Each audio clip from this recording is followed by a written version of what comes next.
മാണിമ്മയുടെ കൈകൊണ്ടുള്ള scanning അവരുടെ മരണം വരെ തെറ്റിയില്ല. എന്താണ് അതിൻ്റെ വിദ്യ എന്ന് എനിക്കറിയില്ല. ഒരിക്കലും തെറ്റിയിരുന്നില്ല. എൻ്റെ വീട് ഒരല്പം നെല്ലുള്ള വീടാണ്. ആ നെല്ലുള്ള വീട് എന്ന് ഞാൻ പറയാൻ കാരണം അത്രയും ആളുകളും എൻ്റെ വീട്ടിലുണ്ട്. ഞാൻ എൻ്റെ ഓർമ്മയിൽ തന്നെ 36 ആളുകൾ എൻ്റെ വീട്ടിൽ ഒരുമിച്ച് താമസിച്ചിട്ടുണ്ട്. അപ്പോൾ അത്രയും താമസിക്കുന്ന സമയത്ത് ഒരു വർഷം ഒരു 4 പ്രസവമെങ്കിലും നടക്കും. ഈ 4 പ്രസവം നടക്കുന്നതും മാണിയമ്മയാണ് എടുക്കുക. പ്രസവം എടുക്കാൻ വേണ്ടി വന്നാൽ എൻ്റെ വീട്ടിലെ പ്രസവം നടക്കുമ്പം വേറെ ഏതെങ്കിലും വീട്ടിൽ നിന്നും മാണിയമ്മേനെ അന്വേഷിച്ച ആൾ വരും. ആ വീട്ടിൽ മാണിയമ്മേനാണ് പോകേണ്ടത്. ആൾ വരും. ആൾ വന്നു കഴിഞ്ഞാൽ ഉടനടി മാണിയമ്മ വന്നിട്ട് എന്താ പറയാന്നറിയോ? അന്നും മാണിയമ്മ ബ്ലൗസ് ഇതൊന്നും ഇല്ല, അവിടെ ഇല്ല. ഒരു മുട്ടോളത്തുന്ന തോർത്തുമുണ്ടാണ്. ആ തോർത്തുമുണ്ടിൻ്റെ അറ്റത്ത് വാഴയിലയിൽ പൊതിഞ്ഞൊരു പച്ചമരുന്നുണ്ടാവും. ആ പച്ചമരുന്നെടുത്തിട്ട് ഈ വന്ന ആളുടെ കയ്യിൽ കൊടുത്തിട്ട് പറയും, ഈ മരുന്ന് പെണ്ണിൻ്റെ അമ്മയുടെ കയ്യിൽ കൊടുത്തിട്ട് നല്ലോണം അമ്മീന്നിട്ട് അരച്ചിട്ട് പെണ്ണിൻ്റെ ഗുഹ്യഭാഗത്ത് തടവി കൊടുത്തോ പോയിക്കോ എന്ന് പറയും. അവർ പോവും. പിന്നെ മാണിയമ്മ പോയാലേ അവർ പ്രസവിക്കും. മാണിയമ്മ ആ സമയം വരെ എൻ്റെ വീട്ടിലെ പ്രസവം നടക്കുക മാത്രമല്ല, ആ കുട്ടിയെ കാല് പിടിച്ചുയർത്തി നിർത്തി പ്ലാസൻ്റയിൽ നിന്നും കുട്ടിയുടെ മൂക്കിലും വായിലും കയറിയ വെള്ളം സ്വന്തം വായ ആ കുട്ടിയുടെ മുഖത്തോട് അടുപ്പിച്ച് പിടിച്ച് വലിച്ചെടുത്ത് തുപ്പിക്കളഞ്ഞ് തോർത്തി വൃത്തിയാക്കി അമ്മയുടെ പെറ്റുകിടക്കുന്ന അമ്മയുടെ മുലക്കണ്ണ് ഈ കുട്ടിയുടെ വായിലേക്ക് പിടിച്ചു വെച്ച് കുട്ടി മുല വലിച്ചു കുടിക്കുന്നു എന്ന് ഉറപ്പ് വന്നപ്പോൾ എൻ്റെ വീട്ടിൽ നിന്ന് അവരിറങ്ങും. എൻ്റെ അമ്മമ്മ പറയും, മാണി നീ നാളെയും വരണേ, മറ്റന്നാളും വരണേ കുഞ്ഞിനെ കുളിപ്പിക്കാൻ. അതിന് മാണിയമ്മക്ക് കിട്ടുന്ന പ്രതിഫലം എന്താണെന്നറിയോ? പ്രതിഫലം നാഴി അരിയും തലേന്നത്തെ പുളിശ്ശേരിയും കുറച്ച് വെളിച്ചെണ്ണയാണ്. അതിലവർ തൃപ്തിയാണ്. വേറൊന്നും അവർക്ക് വേണ്ട, അത് മതി അവർക്ക്. ഒരു പരാതിയും അവർക്കില്ല. എൻ്റെ പറമ്പിലേക്ക് പുറത്തിറങ്ങുന്ന സമയത്ത് അവർ ഇറങ്ങുമ്പം ആകാശത്തേക്ക് നോക്കി പറയും, ഉദിച്ചുയരുന്ന സൂര്യഭഗവാനെ, ഞാനൊരു വീട്ടിലേക്കും കൂടെ പോവുകയെന്ന്. ആടിയും അമ്മേനെയും കുഞ്ഞിനെയും രണ്ടിനെയും രണ്ടാക്കി തരണേ എൻ്റെ ഭഗവാനെ എന്ന് ഉറക്കെ വിളിച്ചു പറയും. മുറ്റത്തിറങ്ങി എൻ്റെ മുറ്റത്തുനിന്ന് 2-3 പച്ചില പറിക്കുന്നുണ്ടാവും. അത് തിരുമ്മിക്കൊണ്ട് മാണിയമ്മ ഓടും അടുത്ത വീട്ടിലേക്ക്. അവിടെ ഓടി എത്തുമ്പോഴേക്കും ഇത് ഒടിഞ്ഞ് ചതഞ്ഞിട്ടുണ്ടാവും. അത് അവിടെ എത്തി അവിടുത്തെ സ്ത്രീയുടെ പ്രസവിക്കുന്ന പെണ്ണിൻ്റെ അമ്മേൻ്റെ അടുത്ത് കൊടുത്ത് അരച്ചെടുക്കാൻ പറയും.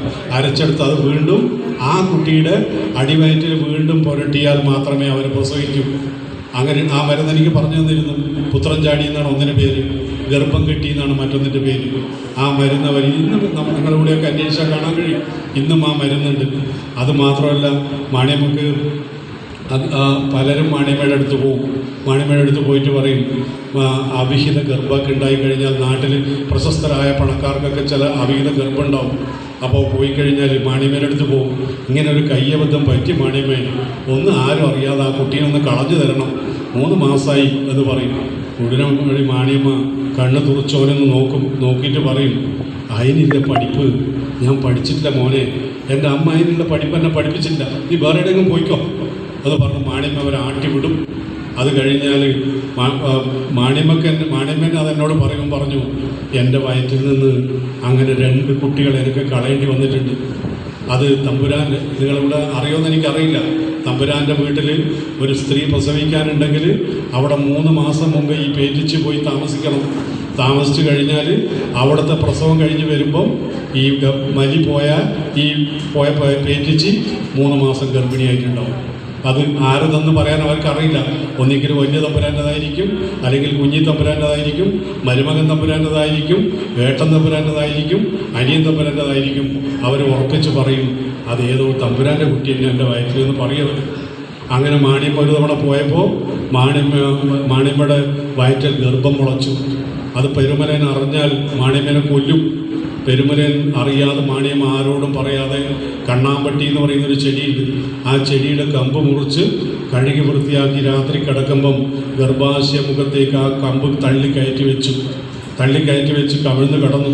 പാതിരാത്രി ആകുമ്പോഴും അതിഭീകരമായ വയറുവേദന വരാൻ തുടങ്ങി. ആ വയറുവേദന വന്ന് പുലരാനാകുമ്പോഴേക്കും മാണിയമ്മ അവശ്യമായപ്പോൾ മാണിയമ്മയുടെ തുടയുടെ മേലെ കൂടി എന്തോ ചൂടുവെള്ളം ഒഴുകുന്നു. കൈകൊണ്ട് തൊട്ട് നോക്കി, നേരിയ വെളിച്ചത്തിൽ അത് കട്ടച്ചോരയാണെന്ന് മാണിയമ്മ മനസ്സിലായി. ആ ഉടുതുണിയോടെ വാരി പിടിച്ച് വീട്ടിൻ്റെ മുമ്പിലേക്ക് കൂടെ പോകുന്ന തോട്ടിൽ പോയി മുങ്ങിയിട്ട് അടിവയറ്റിൻ്റെ ഉള്ളിൽ നിന്ന് എന്തോ പുറത്തേക്ക് വലിച്ചെറിഞ്ഞു തോട്ടിലേക്ക്. എന്നിട്ട് മാണിയമ്മ വന്ന് വേദന സഹിക്കുന്നില്ല, മേലെയുള്ള തീയത്തിച്ചിരുതയുടെ വീട്ടിൽ പോയിട്ട് 2 ഗ്ലാസ് റാക്ക് വാങ്ങിച്ചിട്ട്